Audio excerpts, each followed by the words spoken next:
Hello Homo sapiens, we are back with another interesting chapter that's name is Human Health and Disease। काफ़ी interesting सा और मतलब बहुत अच्छा चैप्टर है और स्कोरिंग चैप्टर है और इसको बिल्कुल सब चीज़ें क्रिस्टल क्लियर करेंगे और एनसीईआरटी लाइन बाय लाइन करेंगे सारे इंपॉर्टेंट पॉइंट्स को कवर करते हुए। Okay, so without wasting any further delay let's get started. Yes, one more thing, सबसे पहली बात कुछ चीज़ें देख लेते हैं कि इस लेक्चर में हम जो है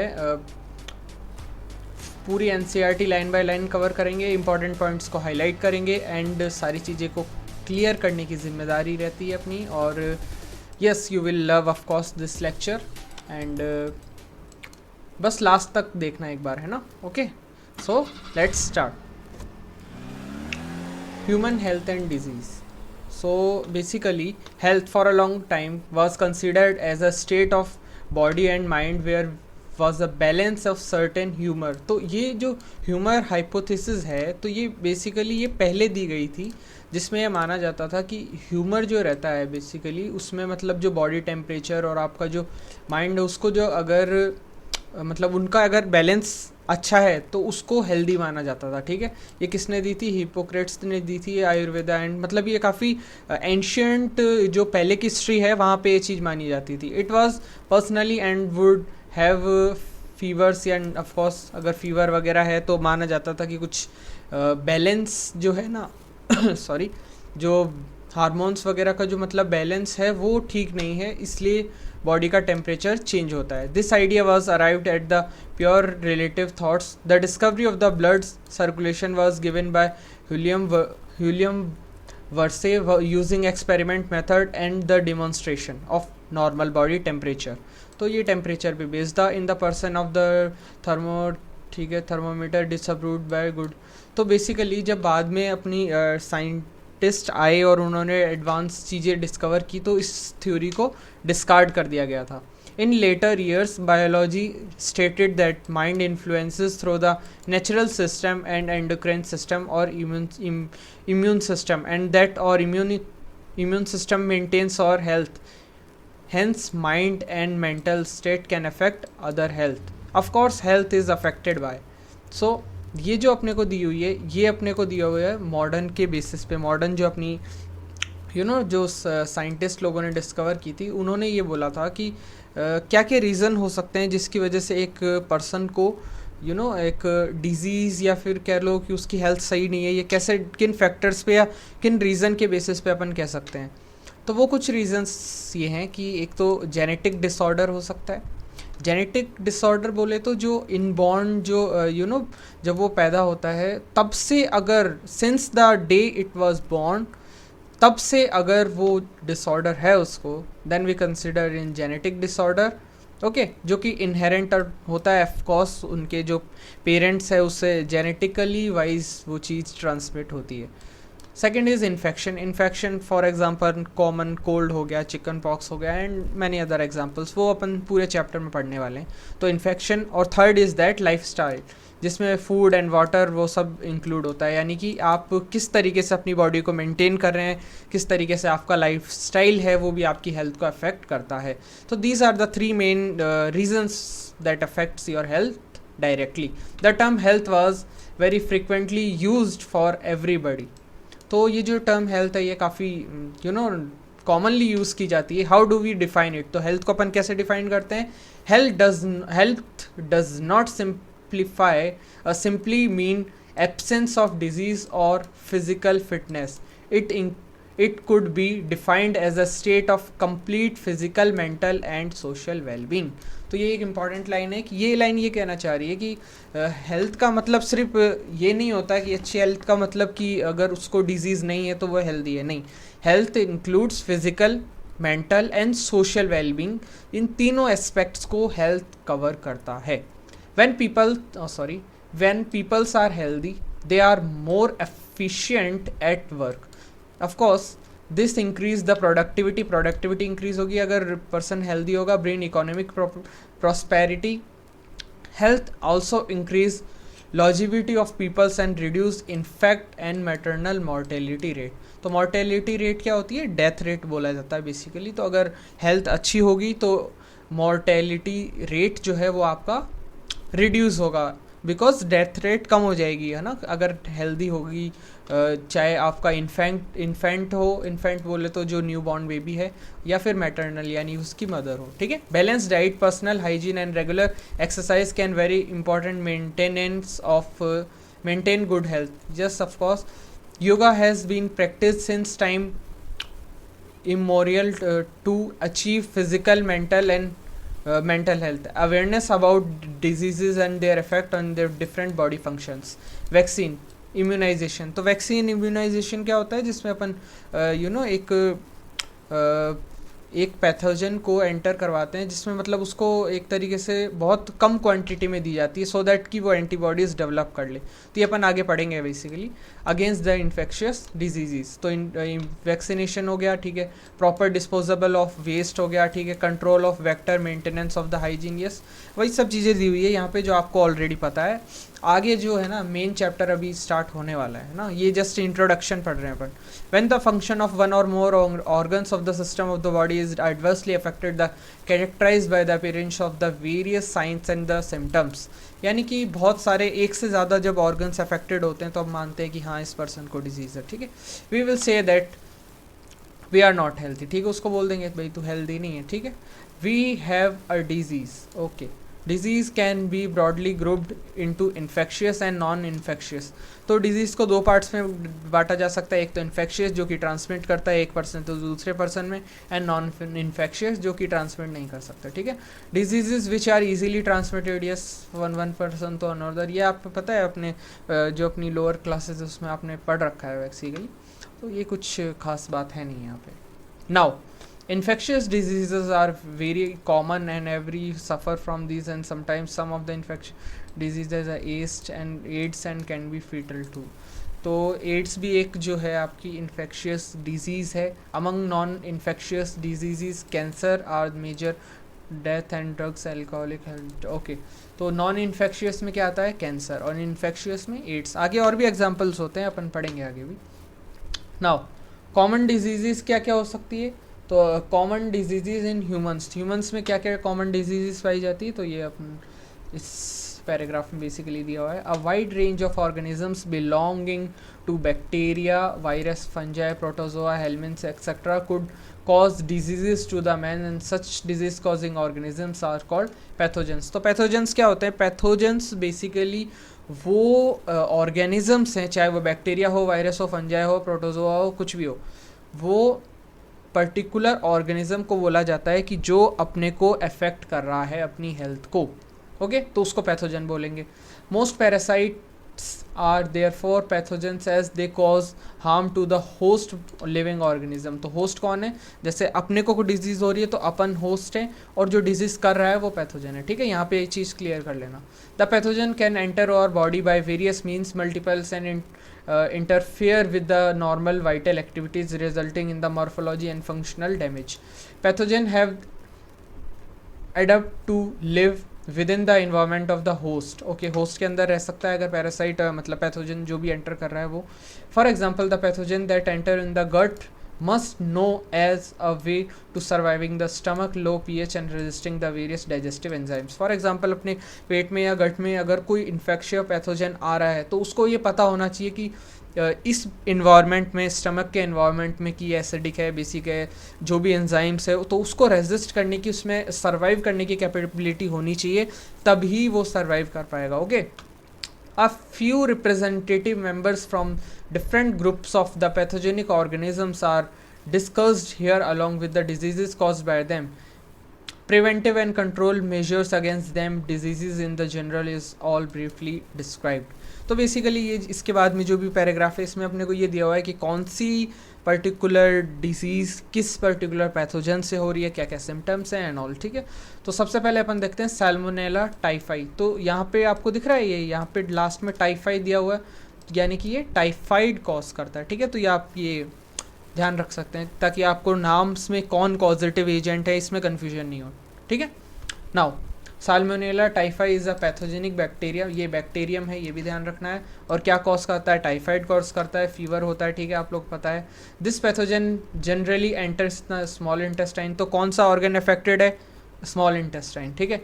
और ये कैसे आता है, contaminated food contaminated with them and migrate to other organs. ठीक है ठीक है ठीक है। और इसमें क्या क्या सिम्टम्स है? सस्टेन्ड हाई फीवर रहता है, वीकनेस रहती है, स्टमक पेन रहता है, constipation, headache, loss of appetite and some of them are common symptoms of the diseases. ठीक है, लॉस ऑफ एपिटाइट मतलब भूख ना लगना बेसिकली। ओके, तो ये कुछ कॉमनली सिम्टम्स हैं जिसमें अगर फीवर वगैरह है तो ये काफ़ी कॉमन है, मतलब और जो डिजीज़ पढ़ेंगे उसमें भी फीवर होती है। तो आपको एक, अगर आप एक अच्छी तरीके से उसको एनालाइज करें तो आप मतलब अच्छे तरीके से देख सकते हैं कि कौन कौन से सिस्टम किस डिजीज़ के हैं।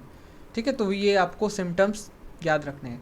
नाउ इंटेस्टाइनल परफोरेशन, ये एक इम्पॉर्टेंट पॉइंट है, इसको मार्क कर लेना।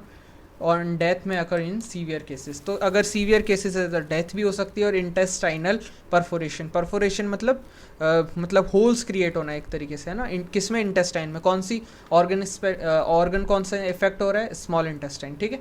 Now thyroid fever could be confirmed by Widal test, ये एक इंपॉर्टेंट चीज़ है कि कौन सा टेस्ट जो है ना वो किया जाता है टाइफाइड को डिटेक्ट करने के लिए, that's name is Widal test. A classic case of the medicine that Mary Mellon nicknamed Typhoid Mary. It is worth in mentioned here.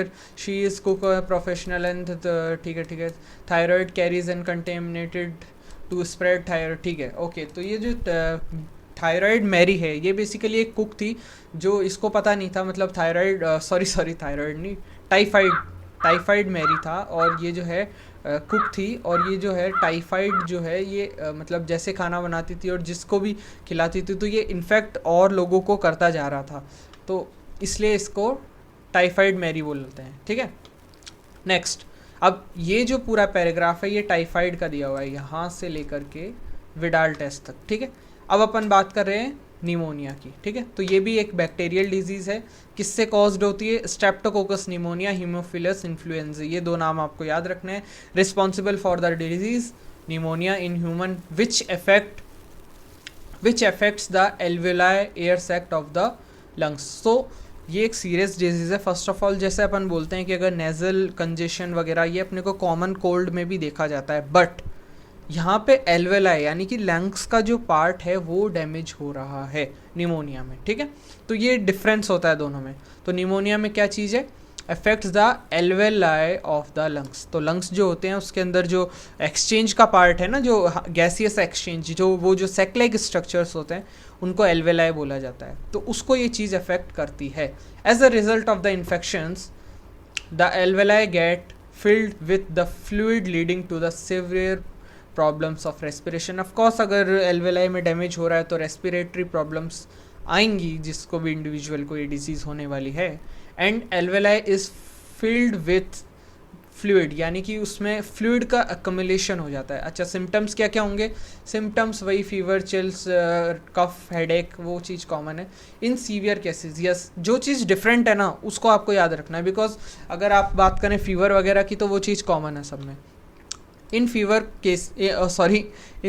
cases, lips and fingernails may turn grey to bluish in color। यानी कि अगर severe cases में किसी को pneumonia होता है तो उसके जो नेल्स और जो लिप्स है वो ग्रे से ब्लू कलर में कन्वर्ट हो जाएंगे। ठीक है, तो ये एक इम्पॉर्टेंट पॉइंट है। अ healthy person acquires the infection by inhaling the droplets and released by the infected person or even by sharing glasses, utensil and okay। तो ये कैसे ट्रांसमिट हो सकती है? तो ये यहाँ पे लिखा हुआ है कि sharing the inhaling the droplet, sharing the glasses and utensils वगैरह से ये ट्रांसमिट हो सकती है, यानी कि एक कम्युनिकेबल डिजीज है। Of course dysentery, plague, diphtheria are some of the other bacterial diseases in man. Okay, तो यहाँ से ये जो दो डिजीज़ आपको दी हुई है, टाइफाइड एंड निमोनिया, तो ये बैक्टीरियल डिजीज़ हो गई। और कुछ के डिस्क्रिप्शन नहीं दिए हुए कि क्या होता है, कैसे होता है, बस नाम दिए हुए हैं यहाँ पे, तो ये भी आपको याद रखना है। अब ये जो यहाँ से पैराग्राफ है ये कॉमन कोल्ड के ऊपर है। ठीक है, जो कि आपको कॉमनली होता रहता है, कॉमन कोल्ड। ओके, तो इसको भी थोड़ा सा पढ़ते हैं।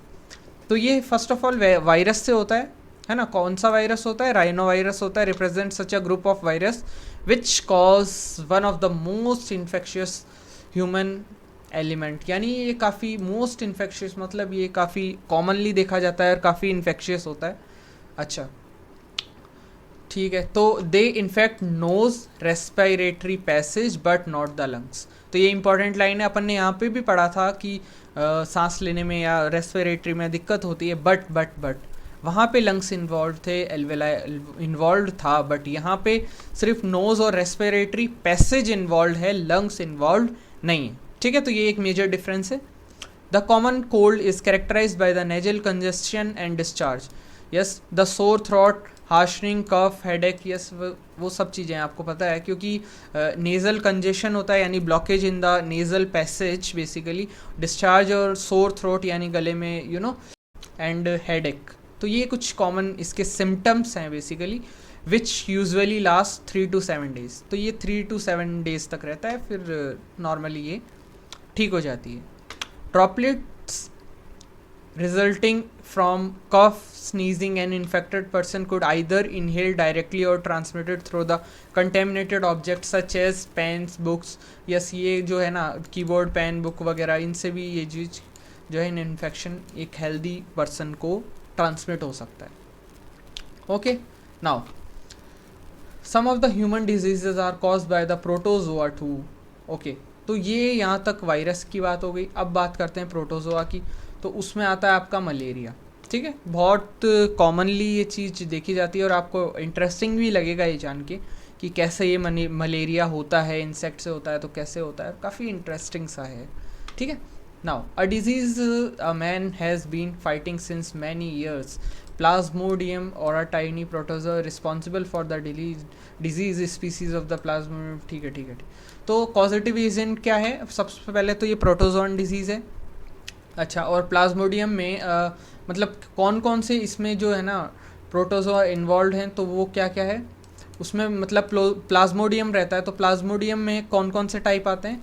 प्लाज्मोडियम वाइवेक्स, प्लाज्मोडियम मलेरिया और प्लाज्मोडियम फेल्सीपरम। ठीक है, तो ये जो पी है ये प्लाज्मोडियम को रिप्रेजेंट करता है, represent different type of malaria. तो ये डिफरेंट टाइप ऑफ मलेरिया को कॉज करते हैं, ये एजेंट्स है, तो इनके नाम आपको याद रखने हैं। Okay, of these malignant malaria cause by the plasmodium falciparum. तो ये वाला जो बेसिकली ये वाला जो प्लाज्मोडियम है ये बहुत ज़्यादा कैन बी फीटल टू, मतलब ये काफ़ी ज़्यादा डेंजरस होता है। ठीक है, इन तीनों में से, और ये काफ़ी सीरियस होता है, one of them and fatal too. Yes, वही चीज़ लिखी हुई है। Let us take a glance of the life cycle of the plasmodium. तो ये जो अगला फिगर दिया हुआ है अपने को यहाँ पे, इसमें अपने को पूरी लाइफ साइकिल दी हुई है कि कैसे जो है ना इन्फेक्ट करता है, मॉस्किटो कैसे इन्वॉल्व होता है एंड वो सारी चीज़ें। ठीक है, तो इसमें अपने को ये देखना है कि अच्छा, फिगर अपन अगले पेज पे देखेंगे, पहले ये पैराग्राफ लीड करते हैं। Now plasmodium enter the human body as the sporozoites. तो स्पोरोजोइड्स क्या होते हैं, ये इंपॉर्टेंट पॉइंट है। इन्फेक्टिव स्टेज होती है किसकी? प्लाज्मोडियम की। ठीक है, उसकी इन्फेक्टिव स्टेज को स्पोरोजोइड्स कहा जाता है। तो यानी कि जब भी ह्यूमन बॉडी में ये एंटर होता है तो वो किस फॉर्म में एंटर करेगा? स्पोरोजोइड्स में, through the bite of a infected female anopheles mosquito. तो मेल यहाँ पे कुछ नहीं कर रहा है, यहाँ पे रोल है इन्फेक्टेड फीमेल एनोफिलिस मॉस्किटो, यही कैरियर है, यही मतलब है ना डिजीज़ को, स्पोरोजोइड्स को अपने जो बॉडी के अंदर इंजेक्ट करने का काम यही मॉस्किटो करता है। ठीक है, the parasites initially multiply within the liver cell and then attack the red blood cell. तो पहले किसको अटैक करता है? लिवर सेल को, फिर रेड ब्लड सेल को, और फिर उसको रप्चर करके result associated with the result toxin substance haemozoin. तो एक टॉक्सिक सब्सटेंस रिलीज होता है ह्यूमोजोइन। अच्छा, ये आपने एक चीज़ नोटिस की, इधर ह्यूमोजोइन लिखा हुआ है, ह्यूमो, तो ये कुछ हीमोग्लोबिन से रिलेटेड है ना, यानी कहीं ना कहीं कि पहले तो लिवर को अफेक्ट किया, फिर उसके बाद रेड ब्लड सेल के पास गया, फिर रेड ब्लड सेल में जो हीमोग्लोबिन है उससे टॉक्सिन सब्सटेंस रिलीज हुआ, उसके साथ कुछ चेंजेस करके, वो है hemozoin, which is responsible for chill and high fever recurring every 3 to 4 days। यानी कि हर 3 से 4 दिन में जो आपको चिल्स या जो हाई फीवर है वो हीमोजोइन की वजह से, बिकॉज ये एक टॉक्सिक सब्सटेंस है जो कि आपकी ब्लड स्ट्रीम में रिलीज हुआ है due to the rupture of the red blood cells. Okay, I hope यहाँ तक सारी चीज़ें क्लियर है. When a female Anopheles mosquito bites an infected person, these parasites enter the mosquito's body and undergo further development. यानी कि एक female anopheles mosquito जब किसी इन्फेक्टेड पर्सन के जाके बाइट करती है तो ये जो पर्टिकुलर पैरासाइट है ये मॉस्किटो के बॉडी के अंदर चला जाता है. फिर जब ये मॉस्किटो किसी और पर्सन को काटेगा तो वो स्पोरोजोइट्स उसके अंदर चले जाएंगे, तो वो दूसरा पर्सन भी इस बीमारी का शिकार हो जाएगा. आई होप यहाँ तक चीज़ें क्लियर है. The parasites multiply within them in the form of sporozoites that are stored in the salivary glands. अच्छा, जो मॉस्किटो है वो जब इन्फेक्ट करेगा तो उसके मॉस्किटो के जो सलाइवरी ग्लैंड है वहाँ पे ये जो इन्फेक्टिव स्टेज है स्पोरोजॉइड्स वो स्टोर्ड रहती है. ठीक है. When these mosquito bite a human, the sporozoites are introduced in his body and thereby initially the events are mentioned above. It is interesting to note that the malarial parasite required to host human and mosquito. तो life cycle जो Plasmodium की जो है उसको complete करने के लिए यहाँ पे इसको 2 होस्ट की रिक्वायरमेंट है. एक मॉस्किटो है और एक होस्ट है अपना ह्यूमन, यानी दोनों का इन्वॉल्वमेंट होगा तभी ये एक बॉडी से दूसरे में ये ट्रांसमिट कर सकता है. ओके, तो ये 2 जो है ये इसके होस्ट होते हैं. To complete its life cycle, of course the female anopheles mosquito is a vector. तो ये बेसिकली ट्रांसमिटिंग एजेंट है, ये वेक्टर है, ये एक तरीके से टैक्सी है. ये बस स्पोरोजोइट्स को लेके दूसरे इंसान के अंदर इंजेक्ट करने का, वहाँ से लेके किसी और में इंजेक्ट करने का, दैट्स इट. इसका इतना सा काम है. ये एक वेक्टर की तरह काम कर रही है. कौन? Female anopheles mosquito. ओके, तो आई थिंक यहाँ तक सब चीज़ें क्लियर है. ठीक है. अच्छा, ठीक है. ओके, चलो नेक्स्ट पे चलते हैं. तो यहाँ पे अपने को डायग्राम दिया हुआ है stages of the living cycle of Plasmodium. तो प्लाज्मोडियम की जो लाइफ साइकिल है उसका एक डायग्राम दिया हुआ है. तो यहाँ पे अपन देखते हैं. First of all, for example ये जो हाथ है, यस ये जो हाथ है, तो ये हाथ बेसिकली उस आदमी का है जो अनइन्फेक्टेड है, मतलब कि वो एकदम हेल्दी था पहले, है ना. फिर इस मच्छर ने उसको काटा. ठीक है. काटते ही उसने स्पोरोजोइट्स को इस पर्सन के हैंड में इंजेक्ट कर दिया. When the mosquito bites another human, sporozoites are injected with bite. फिर वो स्पोरोजोइट्स कहाँ जाते हैं? वो जाते हैं लिवर के पास. मैंने बताया था पहले लिवर के पास, फिर उसके बाद में किसके पास जाएंगे? फिर उसके बाद जाएंगे आपके आरबीसी के पास. ठीक है. तो सबसे पहले लिवर के पास गया. लिवर के पास जाने के बाद में फिर उसके बाद में जो पैरासाइट है वो रिप्रोड्यूस करता है एसेक्सुअली, ये ध्यान रखना, asexually in the liver cell and burst the cell and then release into the blood.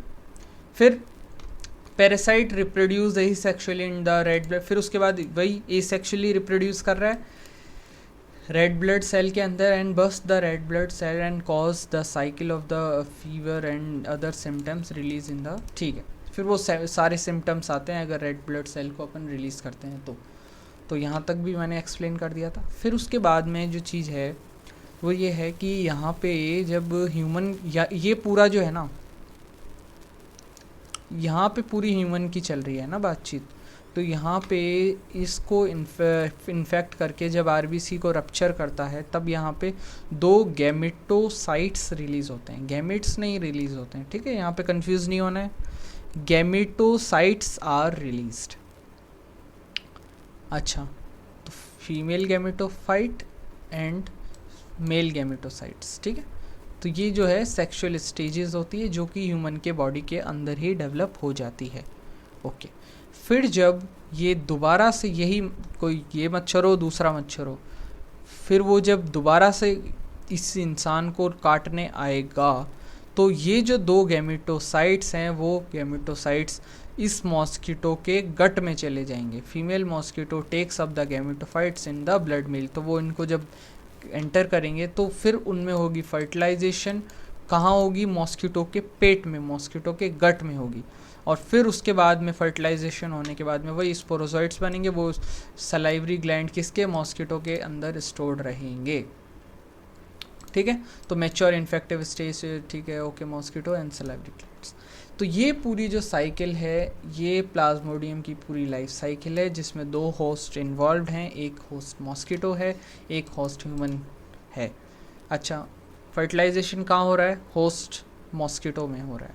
ठीक है, अच्छा, गैमेटोसाइट्स कहाँ बन रहे हैं? ह्यूमन के अंदर बन रहे हैं। ठीक है, और स्पोरोजोइट्स कहाँ स्टोर हैं? सलाइवरी ग्लैंड में स्टोर है। फर्टिलाइजेशन कहाँ हो रही है? मॉस्किटो के गट में हो रही है। तो ये कुछ पूरा एक ओवरव्यू है पूरी इस लाइफ साइकिल का। Okay, now Entamoeba histolytica is a protozoan parasite in the large intestine of the human which cause amoebiasis, amoebic dysentery।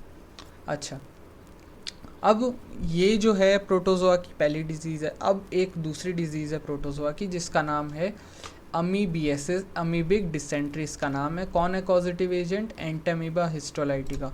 ठीक है, तो ये याद थोड़े से नाम आपको अटपटे लग सकते हैं, but with time you will love this names. Okay, Entamoeba histolytica बोल के देखो, एकदम मज़ा सा आ जाएगा, एंटमीबा हिस्टोलाइटिका। ओके, अच्छा, कॉजेटिव सॉरी, ऑर्गन कौन सा अफेक्टेड है? लार्ज इंटेस्टाइन अफेक्टेड है, ये नाम है। ठीक है, सिम्टम्स क्या क्या होते हैं? कॉन्स्टिपेशन है, एब्डोमिनल पेन है, क्रैम्प्स है, stool, excessive mucus with the blood clots, house flies are the mechanical carrier. तो ये एक इंपॉर्टेंट चीज़ हो जाती है आपके लिए कि हाउस फ्लाई जो है यहाँ पे वो मैकेनिकल कैरियर है। ठीक है, तो यहाँ से अपन जब पढ़ रहे थे तो पहले टाइफाइड, फिर निमोनिया, फिर उसके बाद मलेरिया, फिर अमीबी। तो ये अलग अलग डिजीज़ हैं जिसमें आपको causative agent, symptoms and all ये सारी चीज़ें आपको याद रखनी होती। ओके, नाउ तो ये कुछ सिम्टम्स हैं: constipation, abdominal pain, cramps, stools with excessive mucus and blood clots, house flies are the mechanical carriers and serves the transmit the parasite from the faeces of the infected person to the food or and food products thereby contaminated. ठीक है, तो ये भी contaminated food वगैरह से हो रही है। अच्छा, मैकेनिकल कैरियर कौन सा है इसका? हाउस फ्लाई है, जो कि मैकेनिकल कैरियर है पैरासाइट के थ्रू फ्रॉम फीसिस, जो इन्फेक्टिव पर्सन की जो फीसिस हैं उससे ये जो है मैकेनिकल कैरियर के थ्रू किसी और पर्टिकुलर के फूड में, इन सब में जाती है। अच्छा, लार्ज इंटेस्टाइन को अफेक्ट करती है। ठीक, ओके, अब बात कर लेते हैं इन महाशय की कि इनको कौन सी डिजीज़ हुई है। तो उसका डिस्क्रिप्शन अपने को यहाँ दिया हुआ है इस वाले पर्टिकुलर पैराग्राफ। तो इसका डिस्क्रिप्शन यहाँ है, इसको बोला जाता है एलिफेंटियासिस फिलेरियासिस। एलिफेंट जैसा पैर है ना ये, तो इसलिए इसको एलिफेंटियासिस बोला जाता है, फिलेरियासिस। ओके, उससे पहले अपन बात कर लेते हैं एस्केरिस के बारे में। तो Ascaris the common round warm, तो ये राउंड वॉर्म से होती है और ये इसका नाम है wuchereria the filarial worm with some of the helminths which is known for the pathogen ascaris and intestinal parasite. तो ये भी इंटेस्टाइनल पैरासाइट है, पता नहीं क्यों सब इंटेस्टाइन के ही पीछे पड़े हुए हैं, तो ये भी है। ठीक है ना, इसका एस्केरियासिस जो है ना वो तो डिजीज़ का नाम है, राउंड वॉर्म जो है वो कॉजेटिव एजेंट है, वुचरेरिया उसका एक फिलेरियल वॉर्म बोला जाता है, इसका नाम होता है। सिम्टम्स क्या होते हैं इस डिजीज़ के? तो इंटरनल ब्लीडिंग होती है। अच्छा, इंटरनल ब्लीडिंग कहाँ हो रही है? अगर कॉजेटिव एजेंट अगर इंटेस्टाइन है तो ऑफकोर्स जो डिज़ीज़ है वो जो ब्लीडिंग है वो भी इंटेस्टाइन में हो रही है। मस्कुलर पेन हो सकता है, फीवर हो सकता है, एनीमिया क्यों? बिकॉज ब्लड लॉस हो रहा है, इंटेस्टाइनल ब्लीडिंग हो रही है, तो खून की कमी होगी, that's why we call it anaemia. And blockage of the intestinal passage. The eggs of the parasites are excreted along with the feces in infected person and contaminated soil and water and the acquire the। ठीक है, तो यहाँ पे ये किससे फैल रही है? तो ये जो है ना, इसमें जो एग्स होते हैं इसके, वो जो है फीसिस के थ्रू कंटेमिनेटेड सॉइल को कर देते हैं और फिर वहाँ से किसी हेल्दी पर्सन में जाते हैं। तो हाउस फ्लाई का पूछा जाए तो क्या बोलना है? अमीबियासिस, वो है इसकी मैकेनिकल कैरियर, और यहाँ पे लार्ज इंटेस्टाइन अफेक्टेड है। जबकि अगर आप बात करो टाइफाइड की, वहाँ स्मॉल इंटेस्टाइन अफेक्टेड थी। ठीक है, यहाँ पे लार्ज है, तो एक ही डिफरेंस ये है। दूसरा, इंटेस्टाइन में परफोरेशन कहाँ हुई थी, टाइफाइड में। ब्लॉकेज कहाँ है, ये रही यहाँ पे, blockage of the intestinal passage. और एग्स जो सिक्रेट हुए हैं, एग की वजह से जो फीसिस और जो कंटेमिनेटेड एंड ऑल सारी चीज़ें हैं वो क्या हैं, एस्कैरियसिस। तो आई नो ये जो तीनों डिजीज़ेज़ हैं ये थोड़ी थोड़ी सेम लगती है, बट आप एक बार देखेंगे इनको ध्यान से तो थोड़ी थोड़ी डिफरेंसेस हैं इनमें, जिससे आप लोग आराम से इन चीज़ों को याद कर सकते हैं। ओके, अब इनकी बात कर लेते हैं कि वुचरेरिया बेनक्रॉफ्टाई एंड मलाई, ये कुछ इनके कॉजेटिव एजेंट हो गए।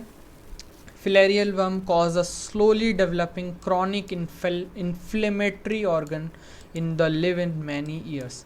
यस, क्रॉनिक इन्फ्लेमेशन तो दिख ही रहा है अपने को, ठीक है। यूजुअली लिम्फेटिक वेसल्स और लोअर लिम, तो लोअर लिम की जो लिम्फेटिक वेसल्स है उनमें ये चीज़ होती है, इन्फ्लेमेशन हो जाती है, यानी सूजन हो जाती है बेसिकली, और ये जो है ये डिजीज़ का नेम है। And the genital organs are also affected, resulting in the gross deformities and the organs. The pathogens are transmitted to a healthy person through a bite of the female mosquito vector. तो ये भी एक female mosquito vector से ही होती है। इसमें basically नाम नहीं दिया हुआ है डिजीज़ मॉस्किटो का, बट मैं आपको बता देता हूँ, क्यूलेक्स मॉस्किटो होता है फीमेल, उसकी वजह से ये डिजीज़ होती है। आई नो इतनी कॉमन नहीं है बट होती है।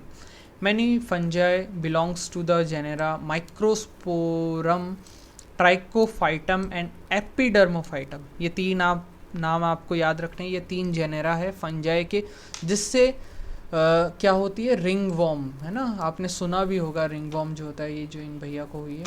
The most common infectious disease in the man appear in the dry scaly lesions of the various part of the body which is skin, nails and scalp are the main symptoms of the disease. तो dry scaly lesions हो जाते हैं, ये दिख रहा है ना आपको स्कार टाइप, तो इसे बोला जाता है रिंगवॉर्म। और ये तीन जो हैं ये आपके ये वाले माइक्रोस्पोरम और ट्राइकोफाइटम, तो ये जो है आपके कॉजेटिव एजेंट के तीन जेनेरा हो जाते हैं। सिम्टम्स क्या रहते हैं डिजीज़ के, तो सिम्टम्स में इचिंग होती है, ऑफ कोर्स खुजली होती है, heat, moisture help in the fungi to grow. अच्छा, फंजाई अच्छे से कहाँ ग्रो करती है, जहाँ पे हीट और मॉइस्चर हो। तो आप देखेंगे जहाँ जहाँ भी ये अफेक्ट होती है वहाँ पे आपको हीट भी देखने को मिलेगी और आपको वहाँ पे मॉइस्चर भी देखने को मिलेगा, which makes them thrive skin folds and, ठीक, okay. Between the toes ringworm are generally acquire from the soil and using the towels, किसी और के टॉवल्स से, क्लोथ से भी ये डिजीज़ फैलती है। अच्छा, तो अब डिजीज़ की अपन ने बात कर ली, तो अब इनसे बचा कैसे जा सकता है। तो पर्सनल एंड पब्लिक हाइजीन को मेंटेन करना वेरी इंपॉर्टेंट है, and prevent the control and many infectious diseases. Measure for the personal hygiene include keeping the body clean, है ना, तो बॉडी को आपको क्या रखना है, क्लीन रखना है एकदम, सो दैट कि खतरा कम हो। हाइजीन का अच्छे से मेंटेन करना है, चाहे वो पब्लिक हो या पर्सनल हो, ठीक है। Consumption and cleaning of the drinking water, ठीक है, अच्छा पानी पियो। Public health includes proper disposable waste and excreta, periodic cleaning, disinfection, water reservoir, pool, cess pool and tank, ठीक है, तो इनको आपको क्लीन रखना है। These measures are particularly essential where the infection agents are transmitted through the food and water such as typhoid, anemia, amoebiasis, ascariasis. In cases of airborne diseases such as pneumonia and common cold, in addition to the above measures. ठीक है, चलिए, तो ये बात हो चुकी है अपनी कि कैसे अपने को हाइजीन वगैरह को मेंटेन करना चाहिए। तो ओके, मेंटेन कर लेना है ना। चलो आगे चलते हैं। Now, contact with the infected person or their belongings such as to avoiding for diseases such as malarial,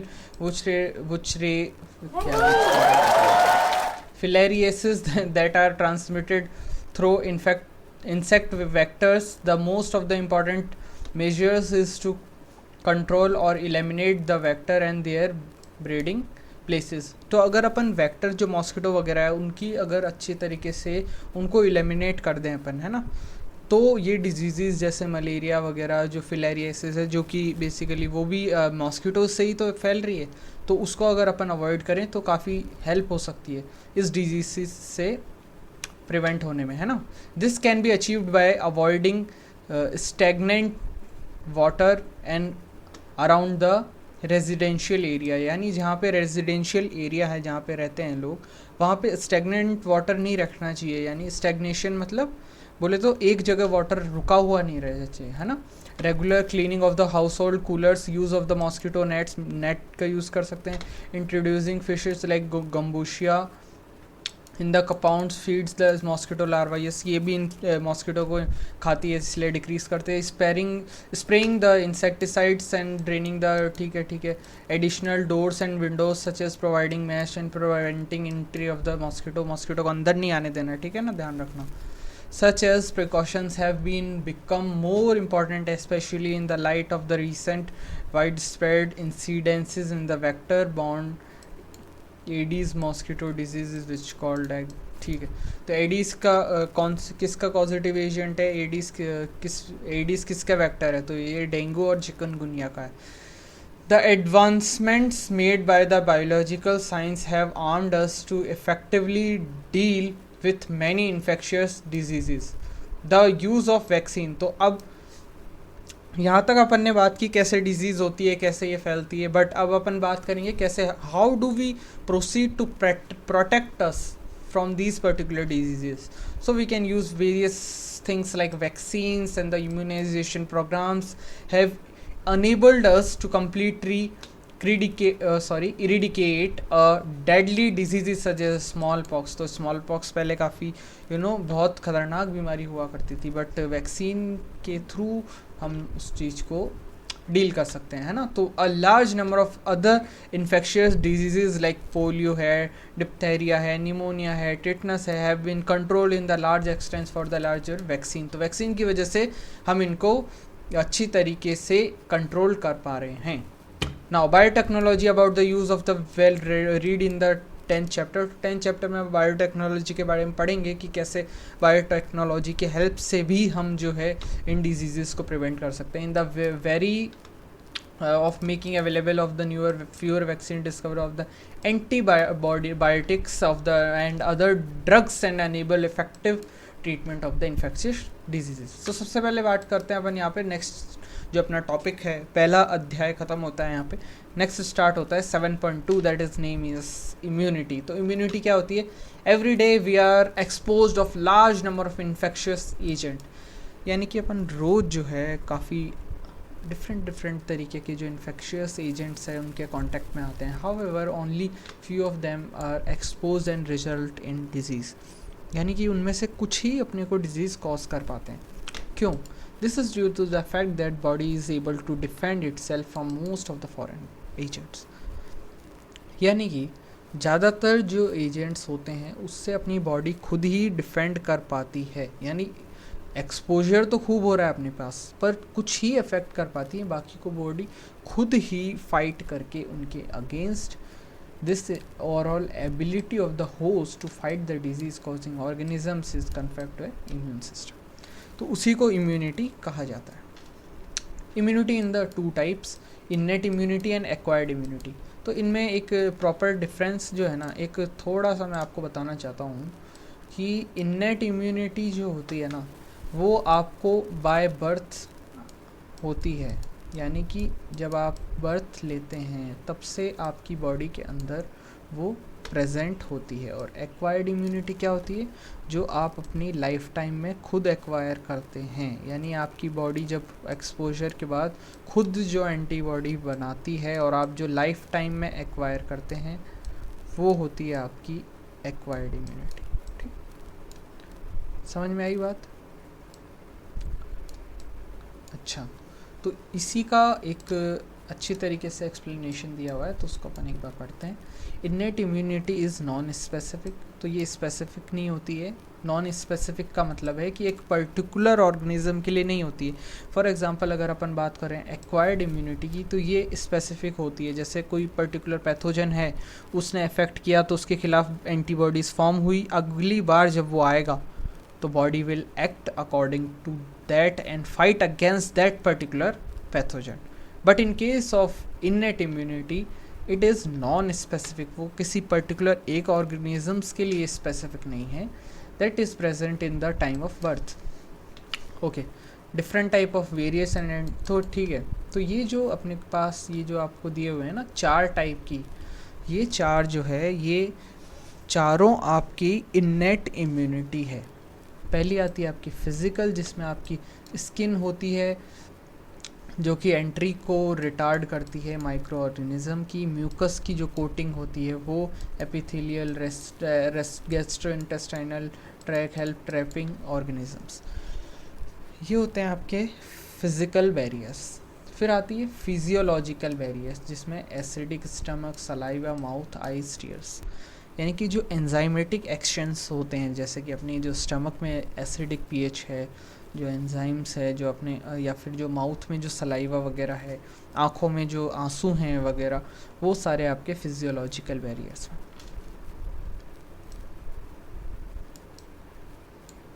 अब बात करते हैं सेल्यूलर बैरियर्स की. तो सेल्यूलर बैरियर्स नाम से दिख रहा है कि सेल्यूलर यानी कि सेल की बात करी जा रही है. Certain types of leucocytes of our body like polymorphonuclear leucocytes and all. तो ये जो है ये सेल्स होते हैं जो अपनी बॉडी को प्रोटेक्ट करते हैं उनके खिलाफ फाइट करके. तो सेल्यूलर बैरियर्स में सेल्स आएंगे बेसिकली. मोनोसाइट्स हो गए, neutrophil killer cell, natural killer cell, macrophages, phagocyte, destroy the micro. तो ये सेल्यूलर बेसिस पे ये जो है अटैक करते हैं. फिर आता है cytokine barrier. Cytokine barrier virus infected cell secrete protein interference. ठीक है, ये थोड़ी समझने वाली चीज़ है कि इसमें जब कोई भी वायरस अपने सेल्स को अफेक्ट करता है, तो जब वो पर्टिकुलर सेल जब मर रहा होता है तो वो कुछ ऐसा एक ऐसा मैसेज या कुछ ऐसा प्रोटीन सिक्रेट करता है जिससे वो नॉन इन्फेक्टेड जो सेल्स है उनको वो प्रोटेक्ट कर सके. वही लिखा हुआ है, virus infected cells secrete protein. वो एक ऐसा प्रोटीन सिक्रीट करते हैं जो जिसको इंटरफेरेंस बोला जाता है साइटोकाइन बैरियर में, जो कि अदर सेल्स को प्रोटेक्ट करने में हेल्प करता है. ठीक है, तो अपन यहाँ पे 4 पढ़े. फिजिकल बैरियर जिसमें म्यूकस वगैरह, स्किन वगैरह आती है. फिजियोलॉजिकल बैरियर जिसमें एसिडिक पीएच वगैरह आता है. सेलुलर बैरियर्स जिसमें आपका क्या बात है, सेलुलर बैरियर्स जिसमें आपका सेल्स आते हैं बेसिकली, और साइटोकाइन में जो वायरस इन्फेक्टेड सेल है वो रिलीज करता है इंटरफेरेंस. ठीक है, ओके. ओहो, बेल हो चुकी है गाइस. सो अपन बचा हुआ नेक्स्ट पार्ट में कवर करेंगे and see you guys in the next video. Till then bye bye.